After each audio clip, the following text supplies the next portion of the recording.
या उस पर इस अद्भुत कविता को आप लोग सुने। बड़ी ओजपूर्ण कविता है, पंक्तियों के अर्थ को समझेंगे तो बड़ा आनंद आएगा।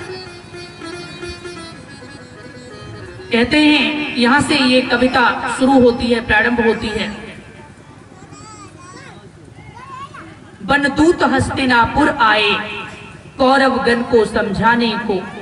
बनदूत हस्तिनापुर आए कौरव गण को समझाने को। दुर्योधन आया हरि समक्ष भोजन के हेतु बुलाने को। दुर्योधन आया हरि समक्ष भोजन के हेतु बुलाने को। कहता दुर्योधन हे माधव मेरे घर चलकर गहो अन्न। कहता दुर्योधन हे माधव मेरे घर चलकर गहो अन्न। मैं दूंगा तुमको जो चाहो कर दूंगा तुमको अति प्रसन्न। मैं दूंगा तुमको जो चाहो कर दूंगा तुमको अति प्रसन्न। कहता दुर्योधन हे माधव मेरे घर आकर गहो अन्न। मैं दूंगा तुमको जो चाहो कर दूंगा तुमको अति प्रसन्न। कर दूंगा तुमको अति प्रसन्न। दुर्योधन ने कहा मुस्कान भरे हरि कहते हैं। दुर्योधन की बात सुनकर भगवान जवाब दे रहे हैं। मुस्कान भरे हरि कहते हैं क्या करूंगा राजभवन जाकर। जब प्रीत नहीं प्रतीत नहीं क्या करोगे भोजन करवाकर। मुस्कान भरे हरि कहते हैं क्या करूंगा राजभवन जाकर। जब प्रीत नहीं प्रतीत नहीं क्या करोगे भोजन करवाकर। क्या करोगे भोजन करवाकर। मुझे पता है 56 भोग बने। मुझे पता है 56 भोग बने। राजा के घर का भोजन है। व्यंजन विशेष निर्मित होंगे क्योंकि विशेष प्रयोजन है। व्यंजन विशेष निर्मित होंगे क्योंकि विशेष प्रयोजन है। भगवान श्री कृष्ण दुर्योधन से कह रहे हैं मुझे पता है 56 भोग बने। राजा के घर का भोजन है। व्यंजन विशेष निर्मित होंगे क्योंकि विशेष प्रयोजन है। व्यंजन विशेष निर्मित होंगे क्योंकि विशेष प्रयोजन है। तेरे संग भोजन करने में जाने मुझको है क्यों शंसा। शंसा मतलब शंका। तेरे संग भोजन करने में जाने मुझको है क्या शंसा। ग्वाले को अतिथि बनाने की बोलो तेरी है क्या मनसा। ग्वाले को अतिथि बनाने की बोलो तेरी है क्या मनसा। तेरे संग भोजन करने में जाने मुझको है क्यों संसा। ग्वाले को अतिथि बनाने की बोलो तेरी है क्या मनसा। ग्वाले को अतिथि बनाने की बोलो तेरी है क्या मनसा। हस्तिना नगर प्रसार और मैं यूं ही तो नहीं आया हूं। हस्तिना नगर प्रसार और मैं यूं ही तो नहीं आया हूं। कौरव पांडव ने सुलह हेतु एक शांति संदेशा लाया हूं। कौरव पांडव ने सुलह हेतु एक शांति संदेशा लाया हूं। दुर्योधन दूत बना हूं मैं। दुर्योधन दूत बना हूं मैं सो मेरी भी मर्यादा है। इस कारण से भोजन करने का नहीं मेरा कोई इरादा है। भगवान कह रहे हैं दुर्योधन दूत बना हूं मैं सो मेरी भी मर्यादा है। इस कारण से भी कुछ भोजन ना करने का मेरा कोई इरादा है। इस कारण से भी भोजन न करने का मेरा कोई इरादा है। इच्छा अनुसार नारायणी सेना कथा के बारे। इच्छा अनुसार नारायणी सेना पहले ही मुझसे पा गए तुम। इच्छा अनुसार नारायणी सेना पहले ही मुझसे पा गए तुम।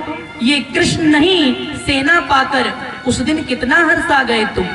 ये कृष्ण नहीं सेना पाकर उस दिन कितना हर्षा गए तुम राजकुंवर हो राजा के सेवा करना तेरा भाव नहीं।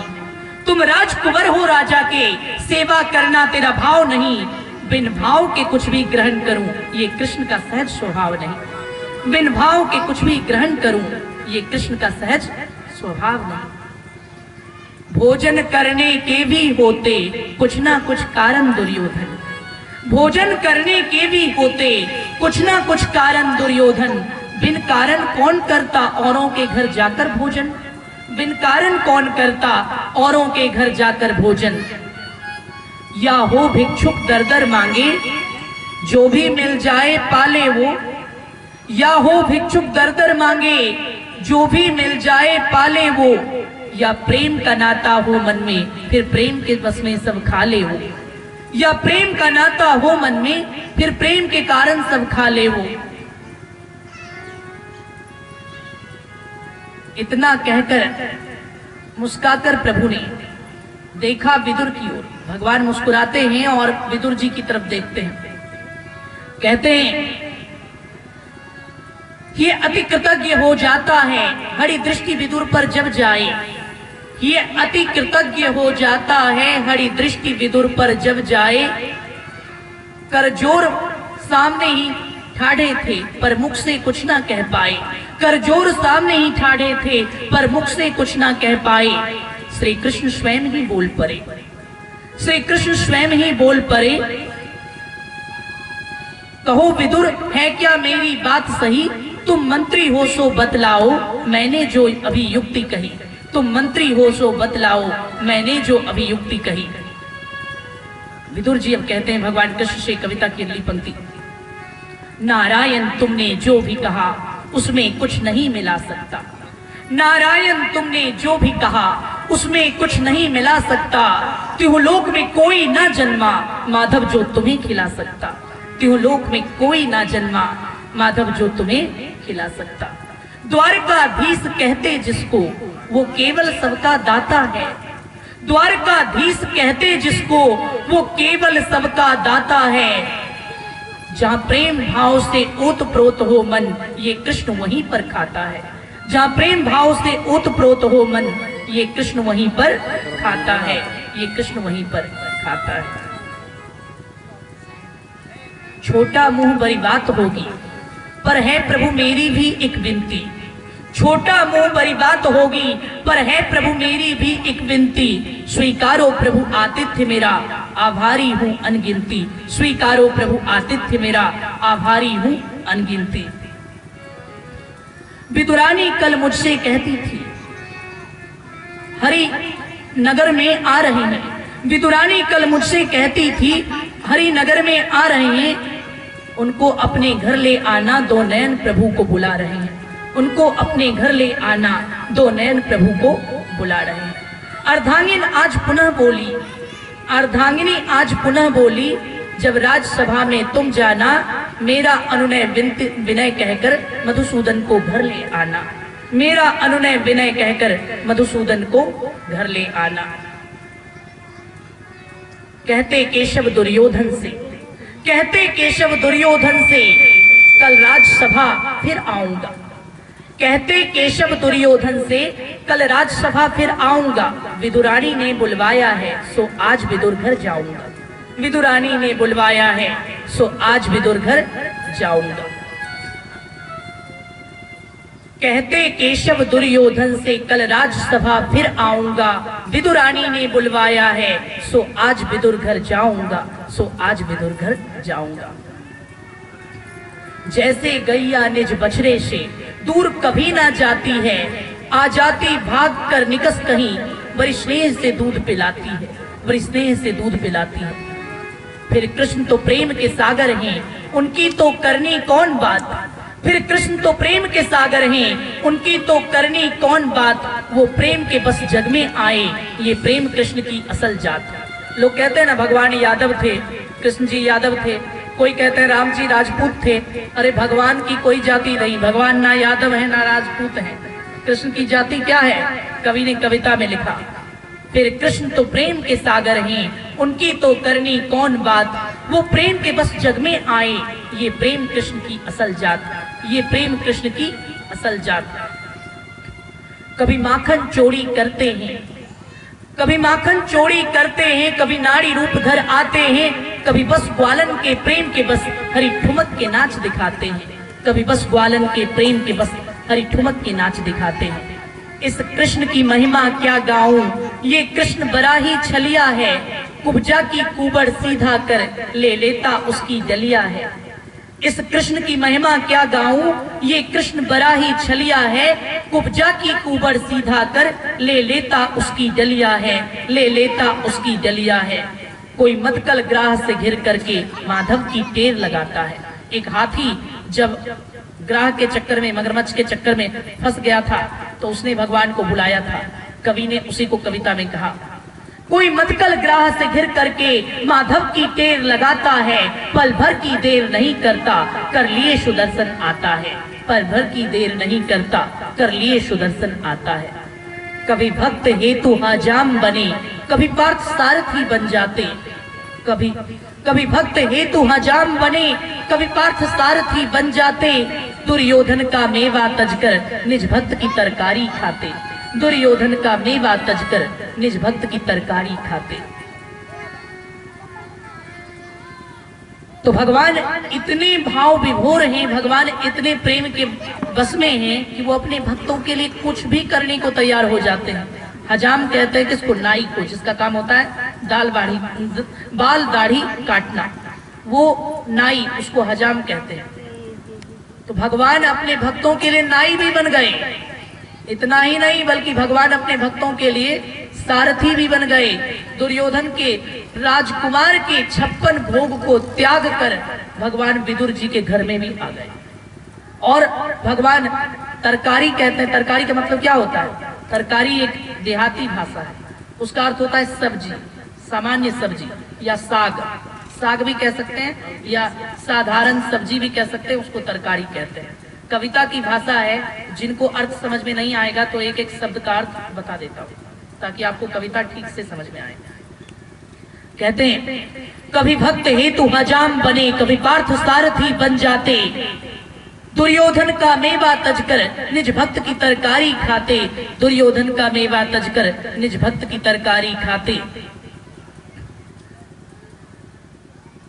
कभी ब्रजवासी के कुशल हेतु गोवर्धन कर में ले लेते। कभी ब्रजवासी के कुशल हेतु गोवर्धन कर में ले लेते। मंगनी का चावल खा करके 2 लोक विप्र को दे देते। मंगनी का चावल खा करके 2 लोक विप्र को दे देते। ऐसे ही आज एक बिरहन, विदुर जी की पत्नी, उनके बारे में कहा गया, ऐसे ही आज एक बिरहन माधव की राह निहार रही।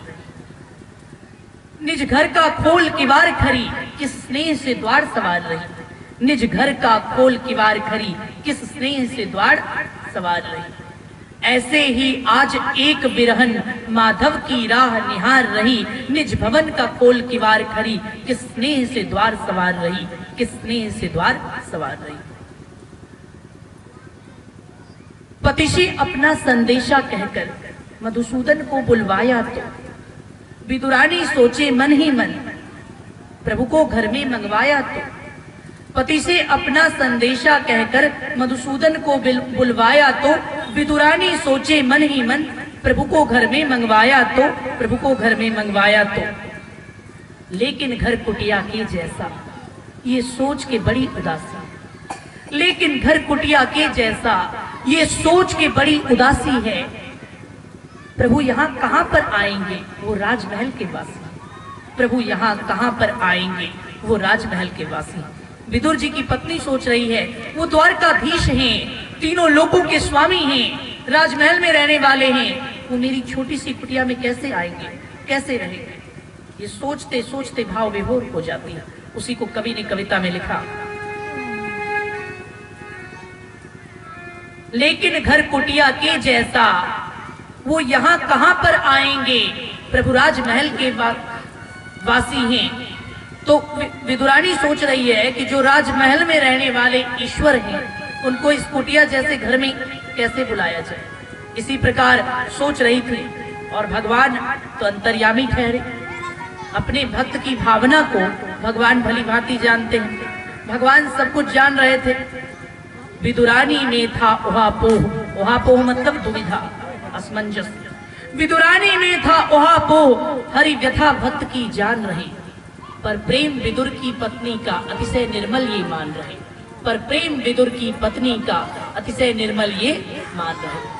विदुरानी में था ओहापोह, हरि व्यथा भक्त की जान रहे। पर प्रेम विदुर की पत्नी का अतिशय निर्मल ये मान रहे। पर प्रेम विदुर की पत्नी का अतिशय निर्मल ये मान रहे। तभी किसी ने कुंडी खटकाया। कोई बाहर आता है तो धक्का देता है, दरवाजे में कुंडी खटकाता है। तो कवि ने कविता में लिखा, तभी किसी ने कुंडी खटकाया, पट खोल दिया तुरंत आकर। विदुरानी देखे माधव को आह्लादित थी दर्शन पाकर, विदुरानी देखे माधव को आह्लादित थी दर्शन पाकर। श्री कृष्ण खड़े थे द्वारे पर, उनके पीछे थे खड़े विदुर। श्री कृष्ण खड़े थे द्वारे पर, उनके पीछे थे खड़े विदुर।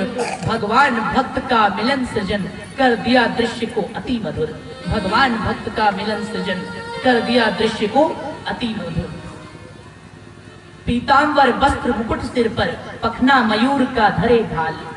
पीतांबर वस्त्र मुकुट सिर पर, पखना मयूर का धरे भाल। विदुरानी मन में आनंदित थी, घर में आए जो नंदलाल।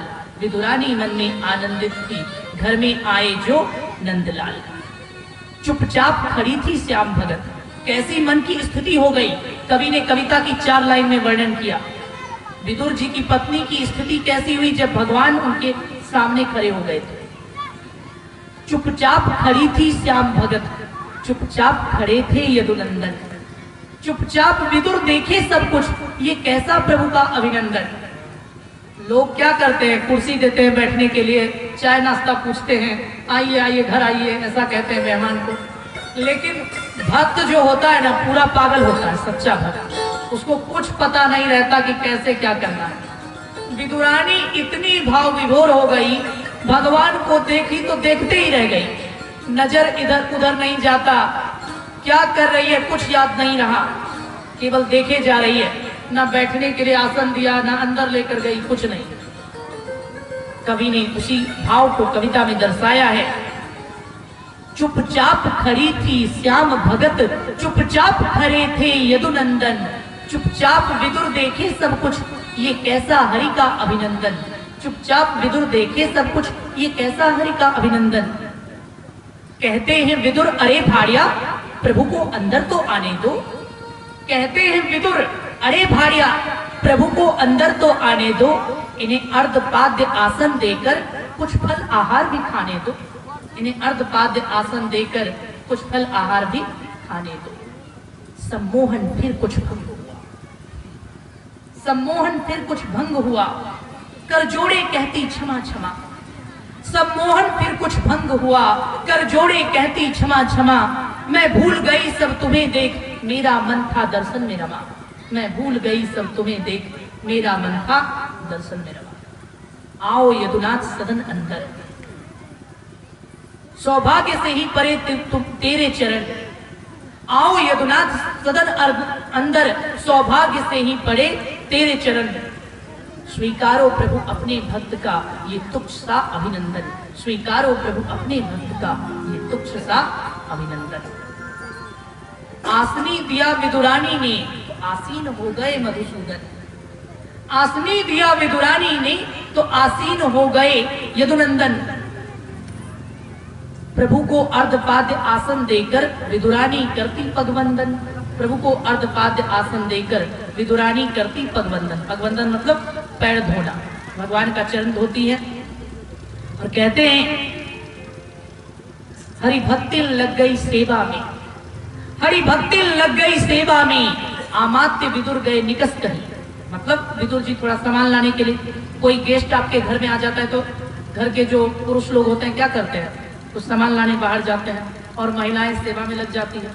उसी को कवि ने कविता में लिखा, हरि भक्ति लग गई सेवा में, अमात्य विदुर गए निकस कहीं। अमात्य मतलब मंत्री, महा अमात्य को प्रधानमंत्री कहते हैं, उसी को अमात्य कहा जाता है।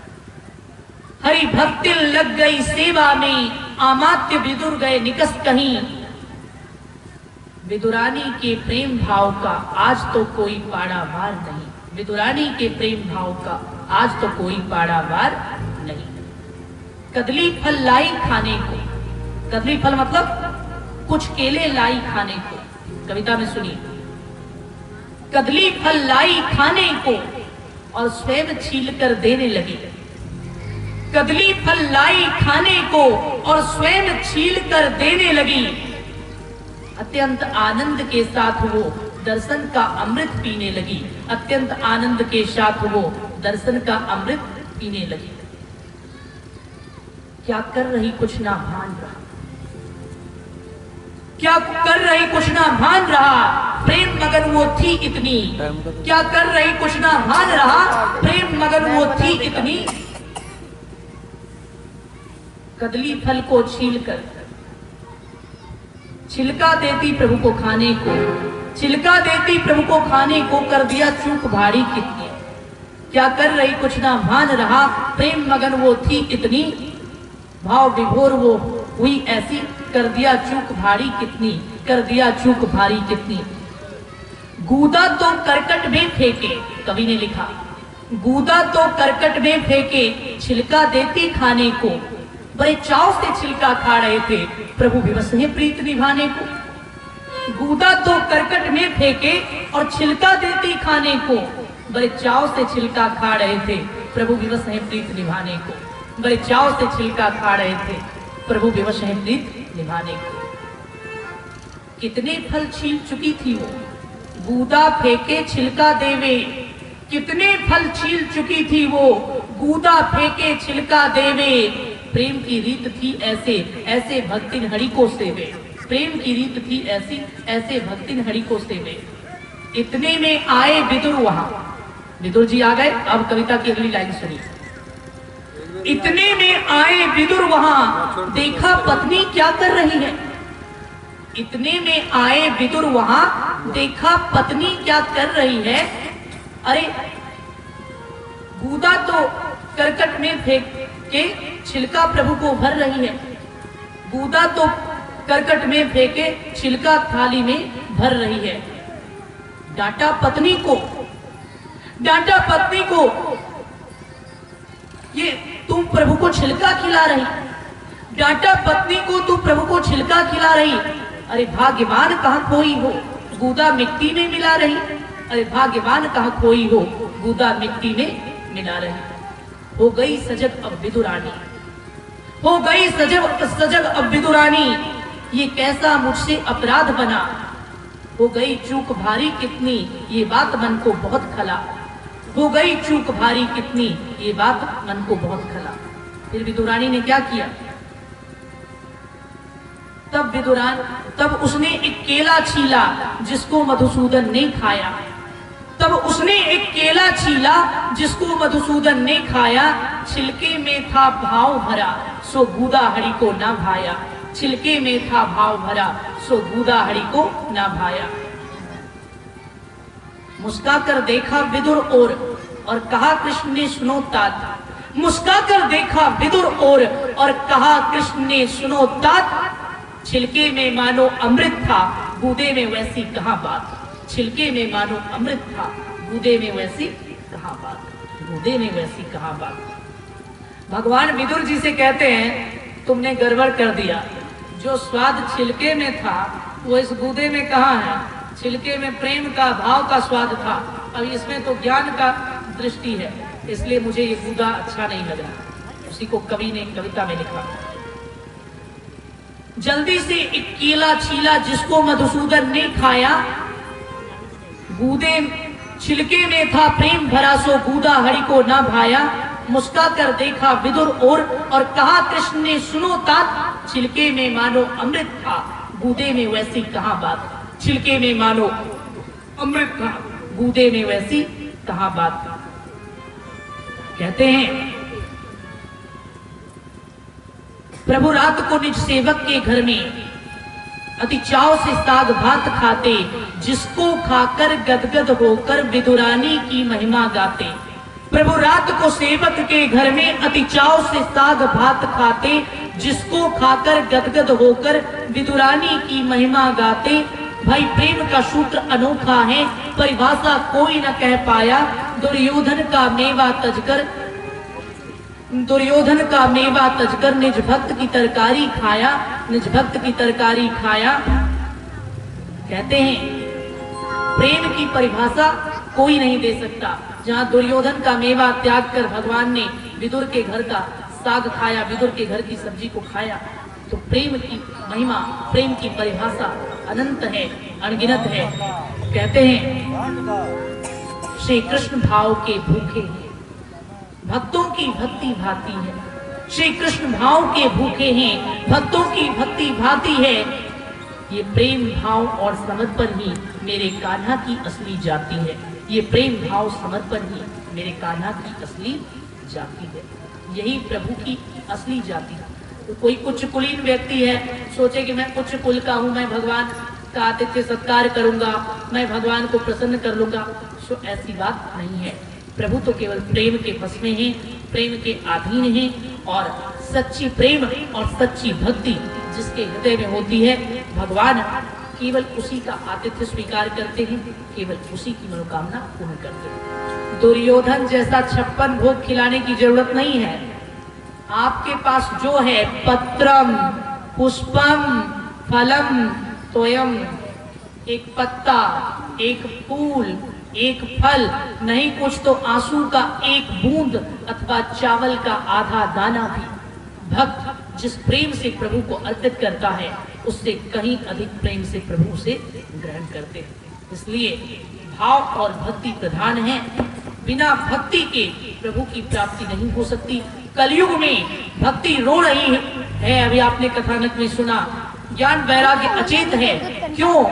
क्योंकि कलयुग के लोग दिखावे की भक्ति कर रहे हैं। आज यहाँ यात्रा कर रहे हैं, कल वहाँ यात्रा कर रहे हैं, आज इस मंदिर में चढ़ावा चढ़ा रहे हैं, कल वहाँ जा रहे हैं, लेकिन हृदय से प्रेम युक्त भक्ति, विदुर की तरह भावपूर्ण भक्ति कोई नहीं करता।